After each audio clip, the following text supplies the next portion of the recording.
দর্শক বন্ধু নমস্কার।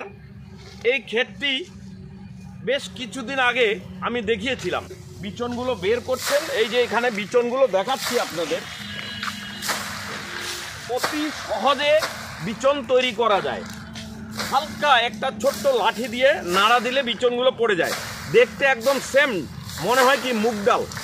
অতি সহজে সুপারি বাগানের জন্য এবং বিভিন্ন সবজি চাষে জৈব সার হিসাবে প্রয়োগ করার জন্য প্রথমে যদি আমরা এই ধনচা গাছটা লাগাই তাহলে জমির উর্বরতা শক্তি বৃদ্ধি পায়।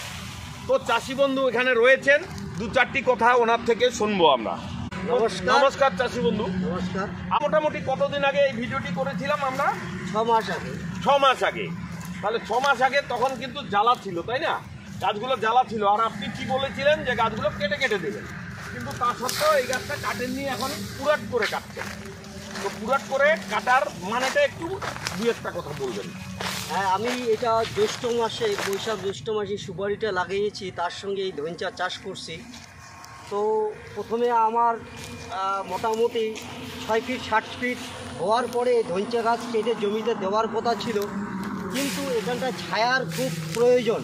ছায়ার জন্য আমি এই ধনচা গাছগুলো রেখেছি, যে ফার্ম আছে, কৃষি ফার্ম আছে, সেখানে উনি প্রয়োগ করবে। তার জন্য আমি এই ধনচা গাছগুলো কাটিনি, এটাকে মেচুরেট করে এখন কাটতেছি। তার বীজগুলো আমি বাইর করতেছি। এই যে ধনচা গাছ, এই গাছ আর একটা প্রয়োজনীয় কাজের জন্য আমি রাখছি, যেটা হচ্ছে এখন আমি এই ধনচা গাছ দিয়ে আমি একটা জাংলা চাষবাস করব। জাংলা ক্ষেতের মধ্যে জাংলা চাষ আবাদ করব, এবং এটা খুব আমার কাজে লাগবে। এটা গাড়াতে আমার যা সুপারির যা প্রোগ্রেস হয়েছে, তাতে দেখা যায় যে 6 মাসে আমি ছোট ছোট চারা লাগিয়েছি। যা দেখছি যে আমার জমিটার উর্বর শক্তি কিন্তু বেড়ে গেছে। জমিটা হালকা হয়ে গেছে, বোঝা যাচ্ছে। তো আমিও বলবো কৃষক বন্ধু যারা আছেন, এই ভিডিও যারা দেখবেন, অবশ্যই ধনচা চাষ করুন। আপনার জমির উর্বরতা বাড়বে এবং আপনি খুব লাভবান হবেন।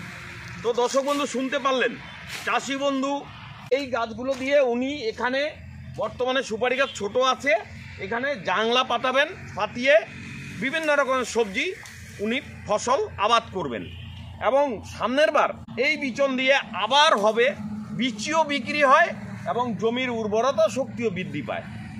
তো তাই এই ভিডিওটি আপনাদেরকে দেখালাম, অতি সহজে জৈব সার তৈরি করার একটি পদ্ধতি, এবং খুব ভালো হয়। আশা করি আপনাদেরও কাজে লাগবে। যদি ভিডিওটি ভালো লাগে অবশ্যই আমার চ্যানেলকে লাইক, শেয়ার, সাবস্ক্রাইব করে আমার চ্যানেলের পাশে থাকবেন, এই আশা রেখে ভিডিওটি এখানে রাখছি। নমস্কার।